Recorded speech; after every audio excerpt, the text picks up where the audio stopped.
కోట్లు ఖర్చు పెట్టి కట్టించిన స్పోర్ట్స్ స్టేడియాలు ప్రైవేట్ ఫంక్షన్లకు అడ్డాగా మారిపోయాయి. ఆటగాళ్లకు అందుబాటులో ఉంచకుండా రెంట్స్ కు ఇచ్చుకుంటున్నారు అధికారులు, లోకల్ లీడర్లు. కొన్ని స్టేడియాలు ఓవర్ మెయింటెనెన్స్ తో వెలిగిపోతుంటే మరికొన్నేమో చెత్త కుప్పల్లా మారిపోతున్నాయి. సిటీలోని sports grounds pi special story.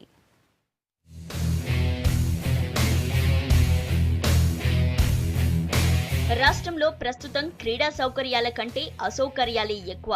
Sports authority of Telangana ఇబ్బందులు పరిష్కరిస్తామని చెబుతున్న ప్రభుత్వం ఇప్పటికీ ఒక్క సమస్య కూడా పరిష్కరించలేదు. కొత్త స్టేడియాల నిర్మాణానికి ప్లేస్ లేదంటూ, ఉన్న స్టేడియాల మెయింటెనెన్స్ కి బడ్జెట్ లేదంటూ తప్పించుకుంటుంది ప్రభుత్వం.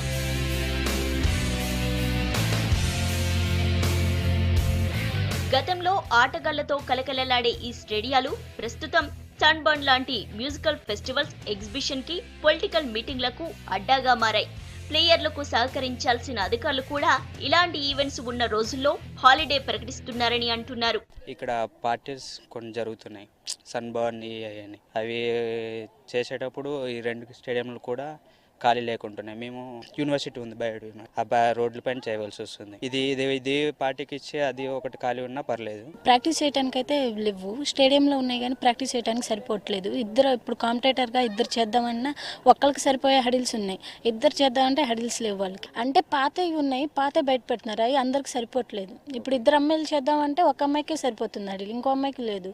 ఇప్పుడు ఒక అమ్మాయి చేయటం వల్ల ఇంకో అమ్మాయికి పర్ఫార్మెన్స్, ఇద్దరు ఉంటే కాంపిటేటర్ ఉంటారు కదా, ఒక్కరు చేయటం వల్ల ఒక్కతే అనుకొని కొంచెం టైమింగ్ అయ్యి సరిగ్గా రవ్వ. ఇంకా జిమ్లో అన్ని బార్స్ లేవు, ఒక్క బారే ఉంది, చిన్న బార్లు ఉన్నాయి. ఇంకా బార్ కావాలి, వెయిట్ ప్లేట్లు కావాలి.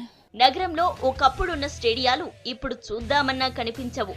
కొన్ని గ్రౌండ్లు కబ్జావగా మరికొన్ని కాలనీ పార్కులుగా మారాయి. ఉన్న స్టేడియాలను చూసుకుని మురిసిపోవడం తప్ప అవి ఎందుకు పనికి రావట్లేదు. కనీసం ప్లేయర్స్ తాగడానికి మంచినీటి సదుపాయం కూడా ఉండట్లేదు. అలానే ఇక్కడ ఎక్విప్మెంట్ సింథటిక్ ట్రాక్ ఉంది, కానీ అలానే మంచి ఎక్విప్మెంట్స్ అంటే అన్నీ లేవు. మేము ఇంజురీస్ అవుతాం, మంచి ప్రాక్టీస్ చేస్తాం, ఒక్కోసారి ఆల్అౌట్స్ అవుతాం. అలాంటప్పుడు మేము ఇంజురీస్ అవుతాం, ఆర్మ్స్ట్రింగ్ పెయిన్ అని అవన్నీ ఉంటాయి. ఆ టైంలో మాకు సడన్గా ఒక ఫిజియో సార్ కావాలి. అలాంటి పొజిషన్లో ఒక ఫిజియో సార్ లేరు, ఎవరు లేరు. మేము ఇక్కడ నుండి బయటికి వెళ్ళి రావాల్సి వస్తుంది. ఇక్కడ నుండి వెళ్ళాలంటే అట్లీస్ట్ 5 kilometers అన్నా మేము వెళ్ళాలి. అక్కడికి వెళ్ళి ఫిజియో సార్ని తెచ్చుకోవాల్సి వస్తుంది. కాబట్టి మాకు ఫిజియో సార్ని క్రియేట్ చేస్తే మంచిది.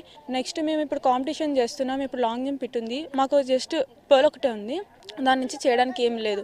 మేము అట్లీస్ట్ చేయాలంటే ఏమన్నా కావాలి కదా, అట్లీస్ట్ మాకు ఎటువంటి ఎక్విప్మెంట్స్ అయితే ఇక్కడ ఇవ్వట్లేదు, అది కొంచెం చేస్తారని కోరుకుంటున్నాం. మన రాష్ట్రంలో నిజంగా ఏంటంటే ఇంటర్నేషనల్ స్టాండర్డ్ స్టేడియంస్ ఉన్నాయి. క్రీడాకారులకు మెరుగైనటువంటి సదుపాయాలు కలిగించడానికి ఇంటర్నేషనల్ అంతర్జాతీయ స్టాండర్డ్లతో స్టేడియం నిర్మించడం జరిగింది. కానీ దాని తర్వాత ఏమైందంటే దాని యొక్క మెయింటెనెన్స్లో కొంచెం మాత్రం చాలా లోపాలు జరిగాయి. ఏంటంటే వాటిని మెయింటెనెన్స్ చేయట్లేదు.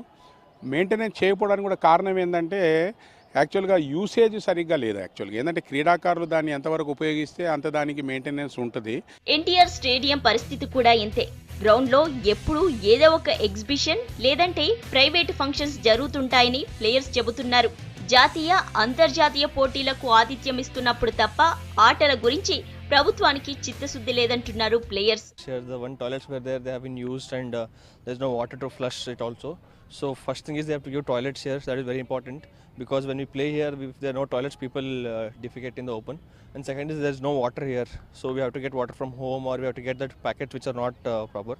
Third is this is major health hazard, because when everyone is defecating here and urinating here, we play in the same soil, so we get infected and all that. So many kids are falling sick. Many small kids also play here from morning to evening, so that is happening. Second is they're parking GHMC garbage vehicles here, and sometimes they close the gate, they don't allow. ప్రభుత్వం, ప్రజా ప్రతినిధులు మాత్రం sports కు ప్రాధాన్యత ఇస్తామంటున్నారు. క్రీడాకారులకు అన్ని సౌకర్యాలు కల్పించి స్టేడియాలను బాగు చేస్తామని చెబుతున్నారు. అంటే స్పోర్ట్స్ పాలసీలో భాగంగా ఇన్సెంటివ్ అన్నది చివరి విషయం, కానీ ముందు నుండి స్పోర్ట్స్ మెన్ని గ్రూమ్ చేయడం, వాళ్ళలో స్పిరిట్ తగ్గకుండా చూడడం, జిల్లాల్లో కూడా స్పోర్ట్స్ ఫెసిలిటీస్ని ఇంక్రీజ్ చేయడం, ఎంకరేజ్ చేయడం, వాళ్ళకి ఎక్స్ట్రా క్రెడిట్స్ కానీ మార్క్స్ కానీ స్కూళ్ళలో యాడ్ చేయడం, పేరెంట్స్ని ఎంకరేజ్ చేయడం, అవన్నీ పెద్ద ఛాలెంజ్. లాస్ట్కి కష్టపడి గెలిచిన వాడికి ప్రైజ్ మనీ ఎవరన్నా ఇస్తారు. అందులో మా ప్రభుత్వం ఇంకా ఉదారంగా ఇస్తున్నటువంటి విషయం మీకు తెలిసిందే, పెద్ద ఎత్తున ఇస్తున్న విషయం. కానీ ముందు నుండి క్షేత్రస్థాయి నుండి స్పోర్ట్స్ మెన్ ఎంకరేజ్ చేయడం రియల్ ఛాలెంజ్. అది చేయడం కోసమే స్పోర్ట్స్ పాలసీని తెచ్చాం. త్వరలోనే స్పోర్ట్స్ విలేజ్ నిర్మిస్తామంటున్న రాష్ట్ర ప్రభుత్వం ఉన్న స్టేడియాల్లో సరైన సదుపాయాలు ఎందుకు కల్పించడం లేదంటూ ప్రశ్నిస్తున్నారు. దీనిపై స్పోర్ట్స్ అథారిటీ గాని రాష్ట్ర ప్రభుత్వం గాని స్పందించి తమ ఇబ్బందులు తొలగించాలని కోరుతున్నారు. ఖాళీ ఉన్న గ్రౌండ్లని కబ్జాలకు గురవుతుంటే ఉన్న అరకొర గ్రౌండ్లు కూడా ప్రైవేట్ ఫంక్షన్లకి లీజుకిస్తున్నారు ప్రభుత్వ అధికారులు. జిహెచ్ఎంసీ గ్రౌండ్స్తో పాటు అంతర్జాతీయ స్టేడియాల పరిస్థితి కూడా అదే. దీంతో క్రీడాకారులతో పాటు జనాలు నానా ఇబ్బందులు పడుతున్నారు. అయితే గ్రౌండ్లని తమకు అందుబాటులో ఉంచి తమకు తగిన చర్యలు తీసుకోవాలంటున్నారు క్రీడాకారులు. కెమెరామెన్ గోపాల్తో నరేందర్, V6 న్యూస్, హైదరాబాద్.